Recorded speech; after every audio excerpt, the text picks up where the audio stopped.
está com a tua Bíblia, abra lá no livro de Jó, capítulo 2, versículo 11 e 13, do 11 ao 13, ou ligue sua Bíblia, né?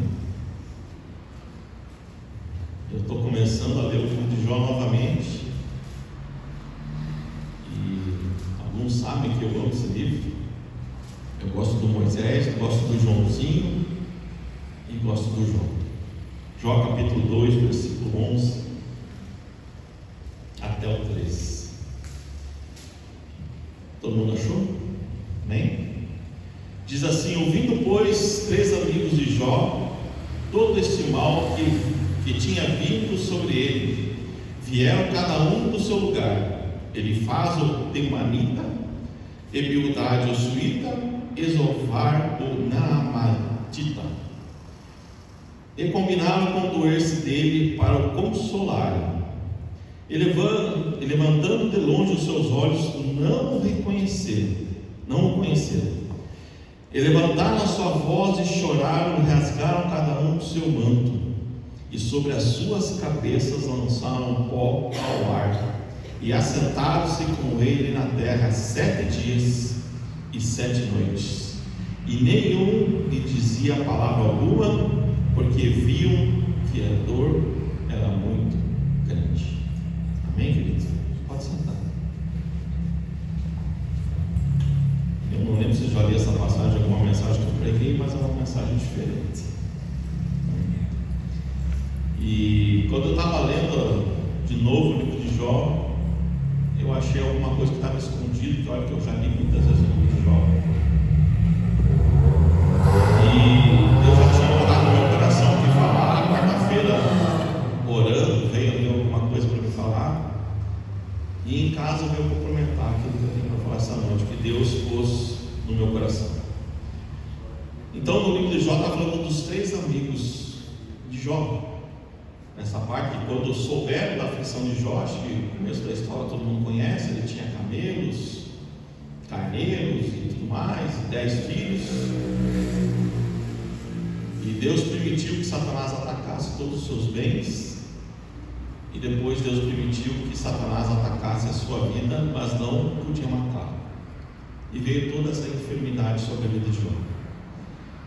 E nessa história toda apareceu 3 amigos: o Elifaz, o Bildade e o Zofar. E Jó, pela literatura de Jó, a gente entende que ele viveu mais ou menos na época de Abraão, porque um dos caras aqui, o Bildade, provavelmente era neto de Abraão por parte de Quetura. Depois que Sara morreu, Abraão se casou com Quetura, e Bildade provavelmente era filho de Abraão, neto de Abraão. Então esses amigos souberam do que Jó estava passando, foram lá, e quando chegaram não falaram nada, eles simplesmente se ajoelharam, jogaram pó sobre eles, rasgaram suas vestes e ficaram 7 dias em jejum absoluto. Ou seja, não comeram, não beberam e não falaram. Coisa difícil para uma mulher, né? Ainda bem que era homem. Mas ficaram 7 dias sem falar, sem beber e sem tomar água. E por que eles ficaram 7 dias sem comer e sem beber? Porque naquela época eles achavam que quando alguém pecava, quando alguém errava, o Senhor castigava. E eles pensavam que Jó tinha pecado. Então eles chegaram e já fizeram esse jejum de 7 dias. E segundo o costume deles, Deus perdoaria. E quando amanheceu o 8º dia, estava tudo do mesmo jeito, não aconteceu nada, exatamente nada. Aí o que aconteceu com os amigos de Jó? Aqueles amigos que fizeram uma atitude louvável, grandiosa, eu digo, porque você jejuar por um amigo 7 dias, não são pouquíssimas pessoas que fazem. Aí eu pergunto: você faria isso por um amigo teu? 7 dias de jejum, sem comer, sem beber e sem falar? São poucos os que fariam.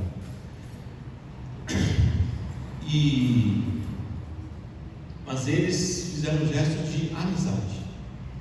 Nenhum de nós conseguimos viver sem amigos, porque nós não fomos viver Não fomos feitos para viver em solidão. Às vezes nós precisamos de um amigo. Não estou falando do cônjuge da sua esposa, do seu marido. Estou falando que fora o seu cônjuge, nós temos que ter amigos.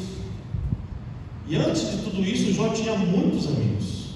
Se você abrir comigo lá em Jó 29, a gente vai ficar no livro de Jó, vários textos, tá? Veja lá talvez você nunca leu o livro de Jó ou nunca descobriu esse maná escondido no meio do livro de Jó. Então hoje, eu até falei por isso, hoje você vai aprender um pouquinho do livro de Jó. Jó 29, do 7 até o 11. Olha só como era a vida de Jó. Quando eu saía para a porta da cidade e na rua fazia preparar a minha cadeira, os moços me viam e se escondiam, e até os idosos se levantavam e se punham de pé.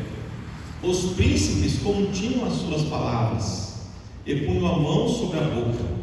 A voz dos nobres se calava e a sua língua apegava-se ao seu paladar. Ouvindo-me algum ouvido, me tinha por bem-aventurado. Vendo-me algum olho, dava testemunho de mim. Então, quando Jó ia para a praça, que era costume daquela época, todos honravam a Jó.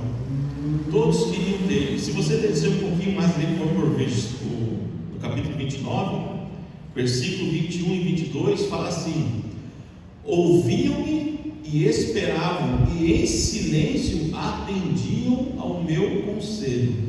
Havendo eu falado, não replicavam, e minhas razões destilavam sobre eles. Então nós vemos que Jó era muito abençoado por Deus. Não só a sua família, não só os seus bens materiais, mas a sabedoria que Jó tinha. E o que acontecia? Muitas pessoas se achegavam a Jó. E se você for ler mais não esmiucei tanto assim o livro de Jó para vocês, mas você vai ver que Jó ajudava as viúvas, Jó ajudava os viajantes. Jó era aquele cristão perfeito, vamos dizer assim. E aí, lendo o livro, a gente vê que tinha muitos amigos. E quando começou a vir Satanás começou a pôr a mão sobre a vida de Jó, a gente viu todos aqueles amigos que ele tinha naquela cidade já começaram a se afastar. Você não vê mais esses amigos aparecendo no livro. E somente esses 3 vieram, e depois veio mais um. Aí a pergunta que eu tenho para vocês: quantos amigos você realmente tem?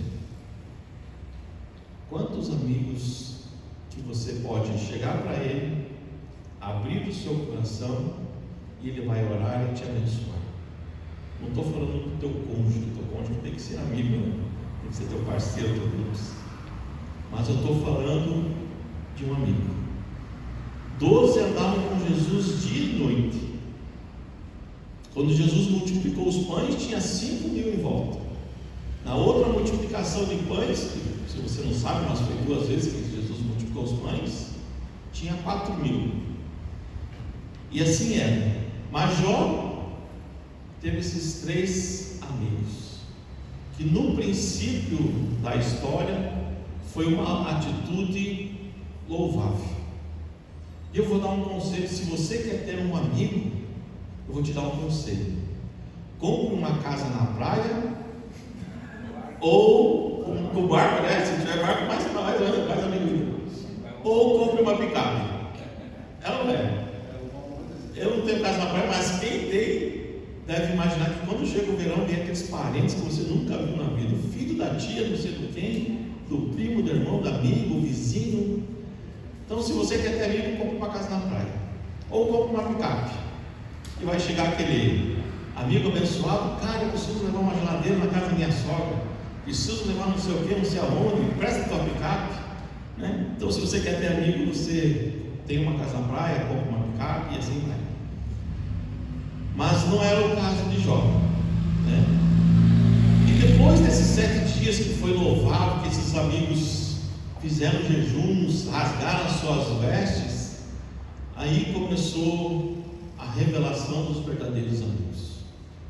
Elifaz era o cara que acusava, Bildade era o cara que sentenciava, e Zofar era o cara que confrontava. E eles começaram a acusar: olha, Jó, nós fizemos 7 noites, 7 dias de jejum e oração, não aconteceu nada. Se Deus não fez nada na tua vida, é porque você pecou. Esse é o Elifaz, acusando: olha, você deve ter um pecado muito feio, Jó, porque se nós fizermos aqui 7 dias e não te perdoou, o teu pecado deve ser grande. O outro amigo de Jó acusou ele de agiota. Olha, Jó, se você tinha todos esses camelos, todos esses cordeiros, essas juntas de boi, era porque você era um agiota. Você deve ter enganado muitas pessoas. Aqui eu estou parafraseando os textos em que os amigos acusavam. E assim ia, cada amigo era um diálogo, uma acusação, uma sentença e um confronto. Uma acusação, uma sentença e um confronto. Tanto é que no capítulo 31, no 30, acusam Jó de adultério. Olha, Jó, você adulterou e adulterou muito, porque Deus não te perdoou. E o interessante é que se você for no capítulo de Jó, versículo 31, ele vai falar assim: olha, eu fiz uma aliança com os meus olhos, como pois os fixaria numa donzela? Olha a intimidade que Jó tinha com Deus. Olha o que ele fez. Se você descer um pouco o versículo 9, no mesmo capítulo 31, 9, você vai ver: se o meu coração se deixou seduzir por causa de mulher, se andei à espreita e à porta do meu próximo, então moa minha mulher para outros, e outros se encurvem sobre ela. Sempre quando eu leio esse versículo, eu falo assim: qual o homem que faz essa oração ou faz essa promessa? Levanta a mão. Nem eu levanto, né? Porque eu já errei, sou humano. Mas quem nunca fez isso? E eles acusaram Jó de adultério, e Jó fala assim: não, eu fiz uma aliança com os meus olhos diante de Deus. E teve outro amigo crente, falou assim para ele: olha, Jó, os seus filhos mereceram morrer. Quem aqui já perdeu um parente, um ente querido, ou talvez até um filho, já é doloroso. Jó perdeu 10 de uma vez só. E ainda vem um amigo crente da mesma igreja e fala assim: olha, Jó, os seus filhos mereceram morrer. Você que está me ouvindo, você queria ter um amigo assim? Quem queria ter um amigo um desses 3? E lendo o livro de Jó novamente, eu senti que Jó estava sozinho. Ele estava tendo um momento de solidão, apesar de ter 3 amigos, sua esposa, todos os abandonaram. E quando eu fiquei pensando sobre solidão, eu me lembrei do apóstolo Paulo, quando ele escreve para Timóteo, eu não lembro se é a última carta dele, e ele fala assim: ninguém me assistiu na minha primeira defesa, antes todos me desampararam. Todos me desampararam. E quem foi Paulo? O profeta, o apóstolo dos gentios, aquele que tem a maioria dos livros da Bíblia, foi um homem tremendamente usado por Deus. E no final da vida dele, ele estava mandando uma carta para Timóteo, falando: todos me desampararam. E eu fico pensando e vendo esses missionários, as histórias deles. A grande maioria, não todos, mas eles fazem a obra de Deus e acabam morrendo sozinhos, Pastores às vezes morrem sozinhos. E eu não sei como está teu coração, mas talvez você, mesmo sendo casado, talvez você esteja se sentindo desamparado e sozinho. Talvez esteja coisas no teu coração que você, poxa, o meu cônjuge não vai me entender, mas se eu tivesse um amigo para falar com ele, ou talvez você esteja passando por uma prova como Jó, puxa, como é que eu vou passar por isso? E o mais interessante, lembrando de Paulo, não tem como não me lembrar de Jesus. E Jesus sabia que ele ia ficar sozinho na sua maior luta. Se você abrir lá em João 16:32, ele fala assim, eis que chega a hora, já se aproxima, em que vós sereis dispersos, cada um para a sua parte, e me deixareis. Mas não estou só, porque o Pai está comigo. E uma das piores solidão que nós podemos ter é para quem é casado e tem solidão a dois. Geralmente isso acontece quando você tem a sua família, tem seus filhos se casam, depois vão embora, né? 50% dos nossos filhos já foram embora, né? Tem 50% em casa, eu tenho 2. Aí vem aquele negócio que a gente ouviu falar, 5 domingos vazio, e às vezes você percebe que você sempre esteve sozinho, mesmo tendo um cônjuge. Acho que essa é a pior solidão de todos. Mas todos abandonaram Jó, a sua família, os seus amigos e os empregados. Se você for para Jó 19, versículo 13, fala assim, pois longe de mim há meus irmãos, e os que me conhecem como estranhos se apartam de mim. Os meus parentes me deixaram, e os meus conhecidos se esqueceram de mim. Os meus domésticos, ou seja, os empregados íntimos dele, e as minhas servas me reputaram como um estranho, e vinha ser um estrangeiro aos seus olhos. Chamei o meu criado, e ele não me respondeu. Cheguei a suplicar-lhe com a minha própria boca. Você consegue imaginar a aflição de Jó? Então ele que era cercado por sua família, cercado por seus amigos, do dia para a noite se perde tudo. Do manjar que ele tinha quando ele comia, diz a palavra de Deus que ele começou a comer como um mendigo. Os seus amigos, os seus parentes, os seus empregados, todos fugiram. Até os amigos mais íntimos o abandonou. Jó 19:19 fala assim: e todos os homens da minha confidência me abominam, e até os que eu amava se tornaram contra mim. Ou seja, aquele amigo íntimo que Jó tinha, ele passou a ser seu inimigo. E você consegue imaginar essa situação de Jó? E o que sobrou para Jó? Os 3 amigos, Elifaz, Bildade e Zofar. Não bastasse tudo isso, ainda veio esses 3 amigos crentes aconselhar e acusar Jó.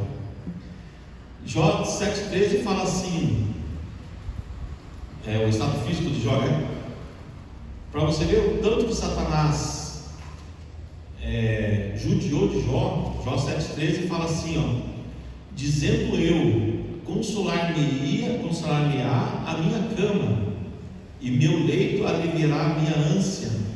Ou seja, Jó pensava consigo, assim, olha, o único momento de paz que eu vou ter na minha vida vai ser quando eu me deitar, porque ali ele pensava que ia ter um sono. E olha que fala na continuação do versículo: então me espantas com sonhos e com visões me assombras. Então Jó não tinha um momento de paz. E Deus não fala com Jó do livro, quase que o livro todo, desde o começo até o final. Deus só vai falar com Jó lá no final. E olha como a doença castigava Jó. Jó 7,5: a minha carne está vestida de vermes e de crostas terrosas. A minha pele se encrosta e de novo supura. O que ele está querendo dizer? Do corpo dele saía pus, e dentro desse pus saía vermes, e quando cicatrizava os pés dele, logo depois rachava e voltava tudo de novo. Assim estava o corpo de Jó. E eu fico imaginando que quando eu era criança, minha mãe tinha uma tábua assim, que era uma lixa, e ficava lixando o pé, porque ela tinha problema de rachar os pés. Não sei se todo mundo tem isso, mas a minha mãe tinha. E eu via ela pôr água nos pés na água morna e rachar o pé para deixar lisinho. E eu lembro que uma vez eu tinha um calo no pé, eu marquei uma consulta com a podóloga, ela falou assim: mas é só para tirar o calo? Eu falei: só. Ela falou assim: poxa, mas você pagou o tratamento inteiro dos pés. Então faz tudo que tem que fazer, né? E ela fez o tratamento, pôs plástico e raspou o pé, não sei o que. E eu cheguei em casa e falei: Dora do céu, olha o pé de moça que eu tô, o pé de nenenzinho. E raspava nela, né? Pé lisinho, lisinho. E eu olhando isso aqui, fiquei imaginando, cara, como devia ser Jó. Eu acho que talvez ele nem andar conseguiria. E no versículo 10, 4, que foi esse maná escondido, olha que eu já li o livro de Jó várias vezes. Mas essa eu quero que você leia, Jó, capítulo 10, versículo 4. Fala assim, quando Jó começou a desabafar: tens tu porventura olhos de carne? Vês tu como vê o homem? São os teus dias como os dias do homem? Ou são os teus anos como os anos de um homem? Para te informares da minha iniquidade e averiguares o meu pecado? O que Jó estava querendo dizer para Deus? Ele estava parafraseando aqui para o pastor Everton, ele estava chamando Deus por tapa. Ó Deus, eu estou sofrendo isso, está acontecendo tudo isso na minha pele, na minha carne, na minha vida, porque o Senhor não é uma carne igual a eu. Se o Senhor fosse igual a mim, o Senhor teria ideia do que eu estava sofrendo. Mas parece que Deus atendeu a oração de Jó. Aí se você for lá para João 1,14, fala assim: e o verbo se fez carne e habitou entre nós, e vimos a sua glória, como a glória do unigênito do Pai. Ou seja, Jó falou isso lá no tempo de Abraão, mas Deus mandou o seu filho, e ele viveu como nós. Ele talvez teve a mesma dor de cabeça que você teve, ele teve a mesma solidão que talvez eu e você já tivemos ou estamos tendo. Ele passou fome, sentiu sede, passou tudo isso. E agora a revelação, a verdade, está aqui em Jó 6, do 8 ao 10. Olhe o desejo de Jó. Não sei como está na sua tradução, mas na minha está assim: quem dera se cumprisse o meu pedido. Olha o que Jó estava pedindo para a vida dele. Quem dera se cumprisse o meu pedido, e que Deus me concedesse o que eu anelo, ou seja, aquilo que eu quero. E ele fala assim: que fosse do agrado de Deus esmagar-me. Que fosse do agrado de Deus esmagar-me. Ali também acabava, mas na minha tradução está: que fosse do agrado de Deus esmagar-me. Quando eu li isso, eu já me lembrei de Isaías 53:10. Põe lá, Isaías 53:10. Todavia, ao Senhor agradou moê-lo, fazendo enfermar. Então eu lendo o livro e falei assim: cara, Jó parece um tipo de Cristo. Porque no começo Deus fala assim: viu a Satanás, viu o meu servo Jó, homem íntegro e reto, e não tinha pecado. E quando começou a cair tudo sobre a vida de Jó, quando ele começou a perder tudo, quando ele começou a ficar sozinho, quando os seus amigos começaram a acusá-lo, ele ora assim: quem me dera se cumprisse o meu pedido, que Deus concedesse o que anelo, que fosse do agrado de Deus esmagar-me. Só que isso não era para ele, isso era para Jesus Cristo, seu próprio Filho de Deus. E no 19:25, a oração de Jó continua, porque ele fala assim: porque eu sei que o meu Redentor vive, e por fim se levantará sobre a terra, depois de revestido este meu corpo, a minha pele e minha carne, verei a Deus, vê-lo-ei por mim mesmo, os meus olhos o verão, e não outros, de saudade me desfalece o coração dentro de mim. Jó ansiava por encontrar com o seu Redentor. Hoje nós sabemos que o nosso Redentor é Jesus Cristo, mas naquela época ele não sabia disso. E é incrível como a Bíblia se completa, como a Bíblia é Cristo-centro, que nós somos Cristo-centro, tudo leva a Cristo. A oração de Jó foi o que Deus fez com o seu Filho Jesus, e assim vai indo. E nós sabemos que o nosso Redentor vive, e ele fez uma promessa. João 14,16 fala assim: e eu rogarei ao Pai, e ele vos dará outro Consolador, a fim de que esteja para sempre convosco o Espírito de verdade, que o mundo não pode receber, porque não o vê nem o conhece. Vós o conhecereis, porque ele habita convosco e estará em vós. E eu comecei a lembrar do livro de Jó e falar assim: quando que Jó recebeu a notícia que os seus filhos morreram? Aquele mensageiro que chegou para Jó e falou assim: olha, Jó, os seus filhos estavam na festa da casa do mais velho, e de repente veio um vento dos quatro cantos, derrubou a casa e matou todo mundo, e só eu escapei. Então foi como um vento. Aí se coloque na vida de Jó. Perdeu tudo. Perdeu esposa, perdeu bens, perdeu família, doença vindo sobre o seu corpo, ele não conseguia nem ficar de pé. E ele fica com aquela na cabeça que veio um vento, e quando veio um vento impetuoso, acabou com seus filhos.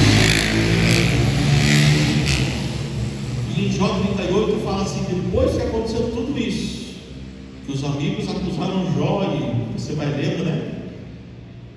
Em Jó 38, quando Deus aparece para Jó, fala assim: depois disso, o Senhor, no meio de um redemoinho, respondeu a Jó. Você imagina Jó sentado, eu não sei se a Bíblia, se ele estava lamentando, com certeza muito triste, porque a Bíblia fala que ele chorava muito. Imagina ele sentado e vindo um vento, um redemoinho. E o que ele deve ter passado? Isso eu estou pensando, né? Não está escutando a Bíblia. Mas o que vem na mente dele sobre o redemoinho?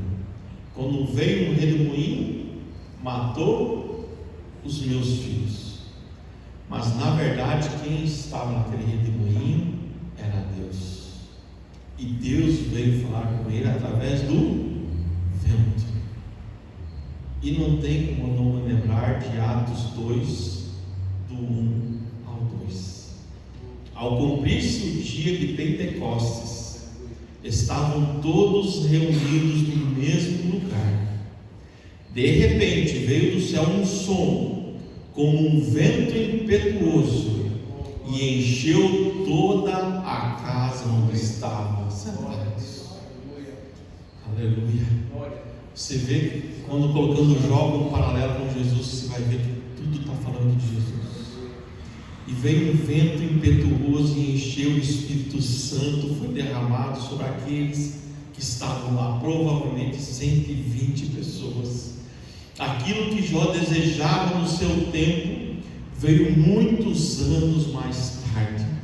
O Redentor de Jó veio alguns anos mais tarde. E quando veio o Redentor Jesus Cristo, ele falou assim: olha, eu tenho que subir, porque se eu não subir, o Espírito Santo Consolador não virá. E Jesus subiu, e o que aconteceu em Atos, quando eles estavam unânimes em oração? O Espírito Santo desceu sobre a vida deles. O Espírito Santo de Deus é o nosso verdadeiro amigo. O Espírito Santo de Deus quer ter um relacionamento conosco, com cada um de nós, e Ele quer ser o nosso amigo em todo o tempo, todos os dias, todas as horas, aonde quer que você esteja. Mas como que você vai ter um amigo de verdade? No começo eu perguntei aqui se você tem um amigo ou uma amiga de verdade. Mas como que você chegou nessa amizade verdadeira? Você não dedicou tempo a essa amizade? Talvez você cresceu com um amigo de escola, talvez ele mora no teu bairro, ou talvez no teu trabalho você pegou afinidade, confiança. Mas como é que você vai ter um relacionamento de amigo de total confiança, de chegar para ele e abrir o seu coração? Quando você tem um tempo de qualidade com ele. Quando você tem um tempo de qualidade com ele. E o Espírito Santo de Deus, Ele quer um tempo de qualidade de cada um de nós. O Espírito Santo de Deus fica te esperando durante o dia, fica te esperando à tarde, fica te esperando à noite, para que você se achegue a Ele e receba o amor de Deus através do Espírito Santo de Deus. Não se prive desse privilégio que Deus nos deixou. Não se prive desse privilégio que Jesus fez morrendo naquela cruz do Calvário. É impossível nós termos intimidade com alguém se nós não passarmos um tempo com Ele. É impossível nós termos ter intimidade com alguém se não passarmos um tempo com Ele. O Espírito Santo de Deus nos ama. Ele está aqui para nos consolar. Eu não sei como está o coração de cada um. Talvez você veio para essa noite e falou: Deus, eu quero uma resposta de Deus, eu quero um agir de Deus na minha vida.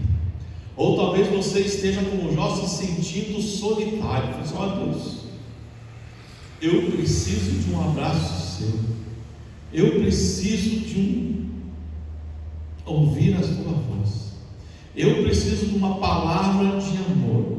Em Mateus 28:20 fala assim: eis que estou convosco todos os dias, até a consumação do século.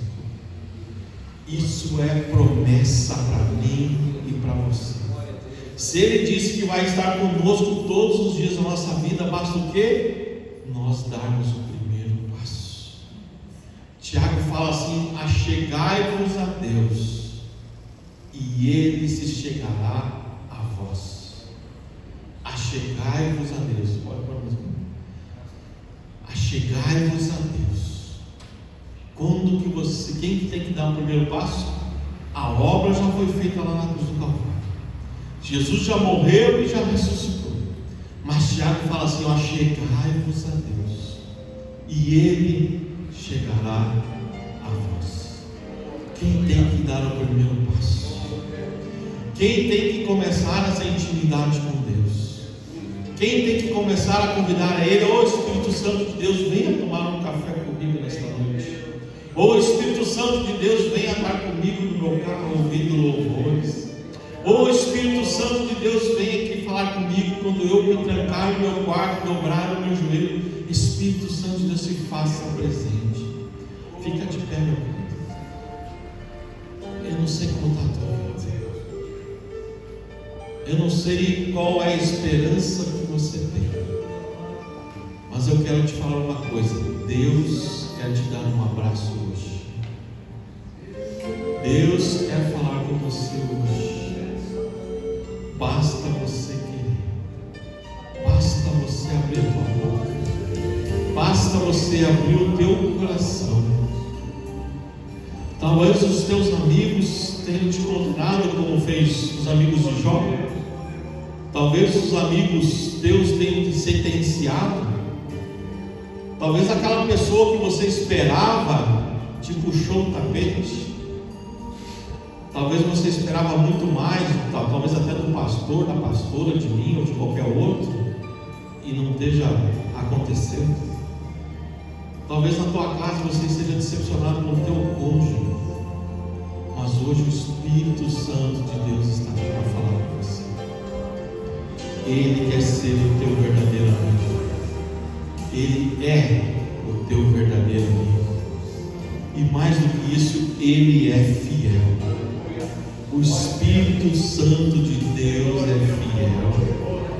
Basta nos achegarmos a Ele. Basta querermos abraçá-lo, desejá-lo, anelá-lo.